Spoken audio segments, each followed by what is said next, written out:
আজ আমরা যাচ্ছি উলুবেড়িয়ার রাসমেলায়। প্রথমেই আমরা পৌঁছে গেলাম বাগনান স্টেশনে। স্টেশন থেকে ট্রেনে করে চলে গেলাম উলুবেড়িয়া।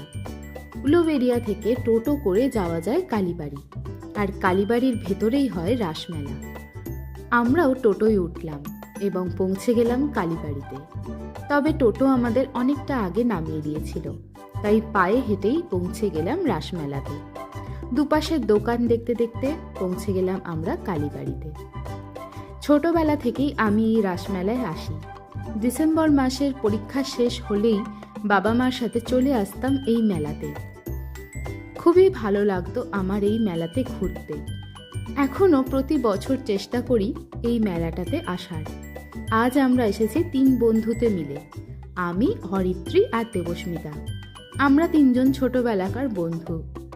প্রথমেই আমরা চলে গেলাম কালীবাড়ির ভেতরে, যেখানে কালী মা রয়েছে। মা কালীকে দর্শন করে প্রণাম করে আমরা একটু মেলাটা ঘুরে দেখলাম।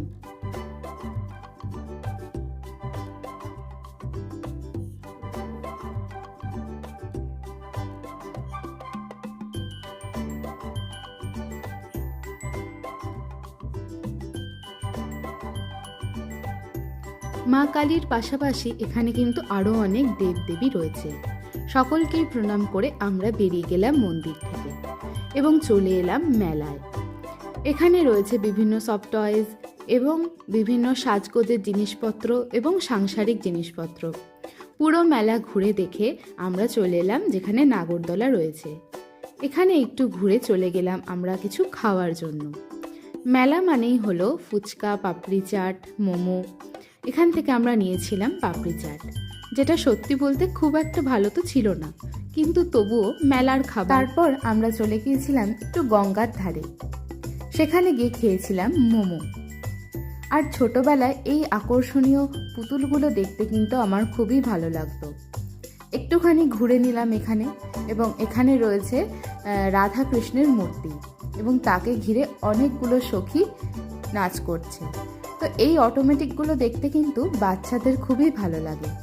আমরাও যখন ছোট ছিলাম এগুলো মন ভরে দেখতাম। তারপর আমরা মেলা থেকে বেরিয়ে এলাম এবং বাড়ির জন্য কিছু খাবার কিনলাম। এখানে বিক্রি হচ্ছিল বাদাম ভাজা, তো কিছুটা বাদাম ভাজা আমরা নিলাম প্রত্যেকেই। আর তারপর আমরা চলে গেলাম অন্য আরেকটা খাবার দোকানে, যেখানে পাওয়া যাচ্ছিল জিলিপি, মালপোয়া, নিমকি, গজা, আরও কত খাবার। এখান থেকেও অল্প কিছু খাবার কিনে আমরা বেরিয়ে পড়লাম বাড়ির জন্য।